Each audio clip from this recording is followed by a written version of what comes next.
Hello दोस्तों, स्वागत है आपको हमारे YouTube channel life care study में।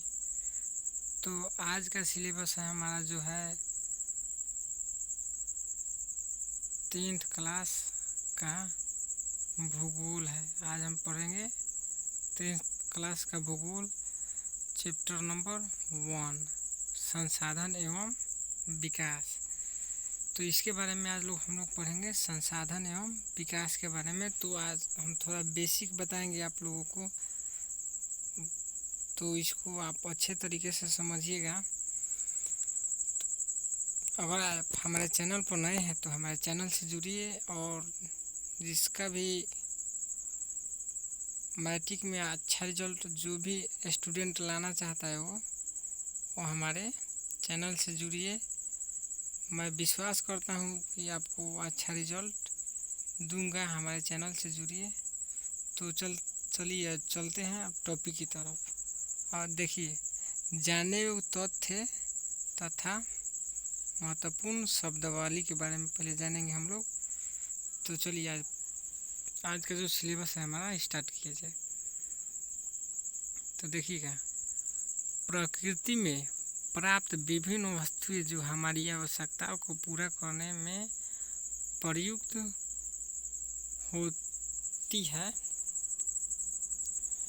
जिनको बनाने के लिए प्रौद्योगिकी उपलब्ध है, जो आर्थिक रूप से संभाव्य और सांस्कृतिक रूप से मान्य है, वो उसको क्या बोलते हैं? संसाधन बोलते हैं। हम लोग क्या बोलते हैं? संसाधन। ठीक है। अब आते हैं, जीव मंडल से प्राप्त संसाधन जैव संसाधन कहलाते हैं। जो जीव मंडल से जो भी संसाधन प्राप्त होता है उसे संसाधन बोला जाता है। और निर्जीव वस्तु द्वारा निर्मित संसाधन अजैव संसाधन कहलाता है। क्या कहलाता है दोस्तों? अजैव संसाधन। जो निर्जीव वस्तु से निर्मित होता है वह संसाधन अजैव संसाधन कहलाता है। अब आते हैं, वे संसाधन, पॉइंट पढ़ते हैं। अगला पॉइंट बाई पॉइंट हम लोग पढ़ेंगे। वे संसाधन जिन्हें विभिन्न भौतिक, रासायनिक अथवा यांत्रिक प्रक्रियाओं के द्वारा पुनः उपयोगी बनाया जा सकता है, नवीकरणीय संसाधन कहलाते हैं। जैसे में हो गया आपका वायु, जल, सूर्य का प्रकाश। देखिएगा, कहने का मतलब, वे संसाधन जिन्हें विभिन्न भौतिक, रासायनिक अथवा यांत्रिक प्रक्रियाओं के द्वारा पुनः में उपयोग में लाया जाता है, उसे नवीकरणीय योग्य संसाधन बोला जाता है। जैसे वायु, जल, सूर्य का प्रकाश इत्यादि। अब हम लोग पढ़ेंगे, वे संसाधन जिन्हें एक बार उपयोग लाने के बाद उपयोग में नहीं लाया जा सकता, इनका निर्माण तथा विकास एक लंबे भूवैज्ञानिक अंतराल में हुआ है, नवीकरणीय संसाधन कहलाता है। जैसे में खनिज। देखिए, कहने का मतलब ये आता है, क्वेश्चन कैसे पूछता है? क्वेश्चन आता है, अनवीकरणीय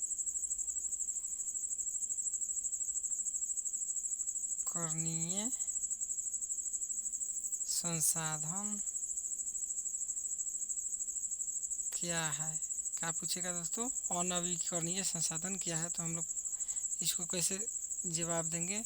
देखिएगा, वे संसाधन जिन्हें एक बार उपयोग में लाने के बाद पुनः उपयोग में नहीं लाया जा सकता, इनका निर्माण तथा विकास के एक लंबे भूवैज्ञानिक अंतराल में हुआ है, अनवीकरणीय संसाधन कहलाते हैं। ठीक है। जैसे में हो गया खनिज। जैसे में क्या हो गया? खनिज। ऐसे में समझिए, जो उपयोग में दोबारा लाया जाता है उसे कहेंगे, हम लोग बोलेंगे नवीकरणीय।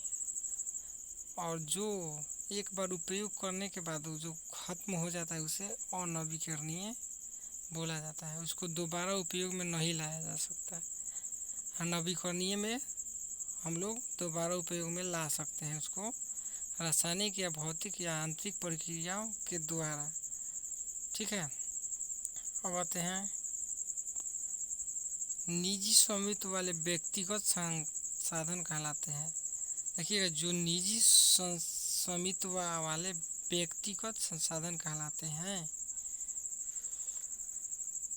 तो देखिएगा, अगला टॉपिक हमारा है वे संसाधन जिनका उपयोग समुदाय के सभी लोग करते हैं, सामुदायिक संसाधन कहलाते हैं। देखिएगा, अब व्यक्तिगत संसाधन बोला जाता है जो हर एक व्यक्ति का हो, व्यक्ति उसे व्यक्तिगत बोला जाता है। अब सामुदायिक संसाधन उसे बोला जाता है जो समुदाय के लोगों को, जो समूह में लोगों को उपयोग में लाया जाता है, उसे सामुदायिक संसाधन बोला जाता है। अब हम लोग पढ़ेंगे किसी भी प्रकार के संसाधन जो राष्ट्र के भौगोलिक सीमा के भीतर मौजूद हो, राष्ट्रीय संसाधन होते हैं। व्यक्तिगत सामुदायिक संसाधनों को राष्ट्र हित में राष्ट्रीय सरकार द्वारा अधिगृहित किया जा सकता है। ठीक है, अब आते हैं वे संसाधन जो किसी क्षेत्र में विद्यमान तो है परंतु उनका उपयोग नहीं हो रहा है, संभावित संसाधन कहा जाता है। तो संभावित संसाधन किसको बोलेंगे? जो संसाधन किसी क्षेत्र में विद्यमान है परंतु उनका उपयोग अभी नहीं किया जा रहा हो, लेकिन वो उपयोग के लिए मैंने संभव हो कि उपयोग में लाया जा सकता है, उस संभावित संसाधन बोला जाता है। अब देखिएगा, वे संसाधन जिनका सर्वेक्षण किया जा चुका है, इनके उपयोग की गुणवत्ता तथा निर्धारित हो चुकी है, उन्हें विकसित संसाधन कहते हैं। देखिएगा,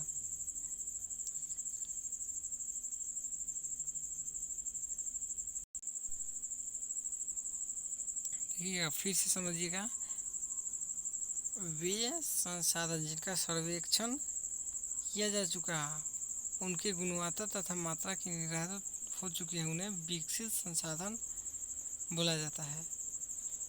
अब देखते हैं, हम लोग आज बेसिक पढ़ लेंगे, तो उसके बाद हम लोग स्टार्ट करेंगे चैप्टर, अच्छे तरीके से पढ़ेंगे हम लोग।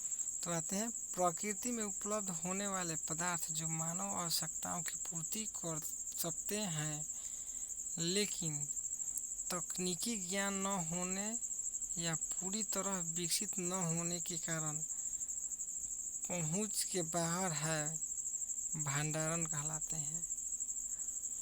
देखिए, कहने का मतलब, जो प्रकृति में उपलब्ध होने वाले पदार्थ जो मानव आवश्यकताओं की पूर्ति कर सकते हैं, लेकिन तकनीकी ज्ञान न हो या पूरी विकसित न होने के कारण बाहर से पहुंच के बाहर है, और उसको क्या बोलेंगे? भंडार कहते हैं।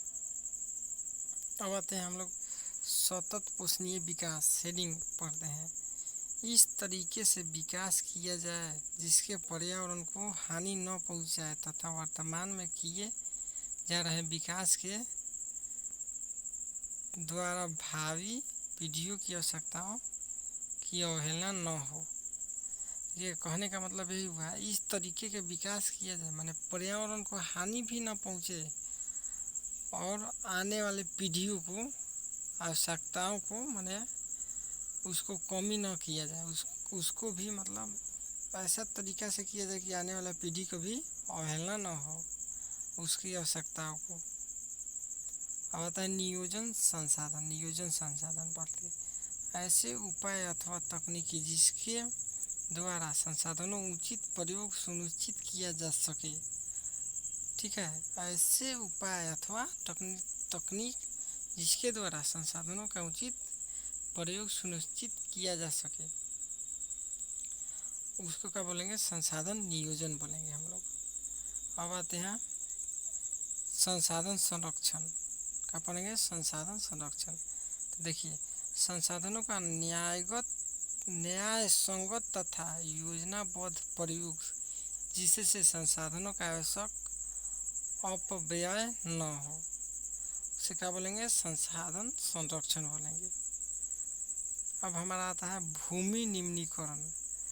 विभिन्न प्राकृतिक तथा मानवीय क्रियाकलापों द्वारा मृदा का कृषि के योग न रह पाना, ठीक है, भूमि निम्नीकरण कहलाता है।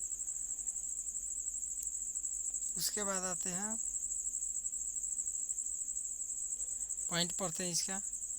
न्यूअल अथवा शुद्ध बोया गया क्षेत्र वह क्षेत्र जहां वर्ष में एक बार या एक से अधिक बार कृषि की गई हो, उसे क्या बोलेंगे? शुद्ध बोया गया क्षेत्र या न्यूअल, इसको भी बोल सकते हैं। अब आते हैं कुल बोया गया क्षेत्र। तो देखिएगा, शुद्ध बोए गए क्षेत्र से में प्रति भूमि को जोड़ना। अब कुल जो बोया गया क्षेत्र है उसको क्या है? शुद्ध बोए गए क्षेत्र में प्रति वाला भूमि को जोड़ना, उसको बोलेंगे कुल बोया गया क्षेत्र। अब आते हैं प्रतिभूमि के बारे में जानते हैं। वह भूखंड जिस पर कुछ समय खेती नहीं की जाती है और खाली छोड़ दिया जाता है, प्रतिभूमि कहलाता है। जिसमें खेती अभी नहीं किया जाता है और उसको खाली छोड़ दिया जाता है, उसे प्रतिभूमि बोला जाता है। अब आते हैं बंजर भूमि। तो बंजर भूमि वह भूखंड जिस पर कोई पैदावार नहीं होती तथा जो पहाड़ी, रेतीली अथवा दलदली होती है। देखिए, कहने का मतलब बंजर भूमि वो होता है जहाँ पर फसल पैदा नहीं होता है, वहाँ पे पहाड़ी इलाका होता है, जैसे रेतीली अथवा दलदली क्षेत्र में फसल जो नहीं हो पाता है। अब आते हैं लेटेराइट मृदा। अधिक वर्षा वाले क्षेत्रों में मिट्टी की ऊपरी परत के तेजी से कटाव से निर्मित मृदा लेटेराइट मृदा कहलाता है। इसको हम लोग पढ़ेंगे, सिलेबस चालू करेंगे तो और अच्छे तरीके से लेटेराइट मृदा के बारे में। अब आते हैं हम लोग मृदा अपरदन। देखिएगा, प्राकृतिक कारक द्वारा मृदा का एक स्थान से हटाना क्या कहलाता है? मृदा अपरदन कहलाता है, ठीक है। अब आते हैं उत्साक भूमि पढ़ लेते हैं हम लोग। प्रवाहित जल तथा पवनों के द्वारा किए जाने वाले मृदा अपरदन से उत्साक भूमि का निर्माण होता है। तो आज के लिए इतने ही दोस्तों। अगर आप हमारे चैनल पर हैं तो नए हैं तो हमारे चैनल को सब्सक्राइब कीजिएगा और बेल आइकन दबाइएगा, ताकि अगला वीडियो डालूँ तो आपके पास नोटिफिकेशन जा सके और आप अच्छे से तैयारी कर सके। एक बात मत भूलिएगा, आप लोग जितना हम पढ़ाएंगे उसका नोट्स ज़रूर बनाइएगा लोग, और एग्ज़ाम में कम से कम 80% रिजल्ट जो है हमारे पढ़ाए हुए से आ सकता है। आप लोग अच्छे से पढ़िएगा। तो मिलते हैं अगले वीडियो में। आज के लिए इतना ही।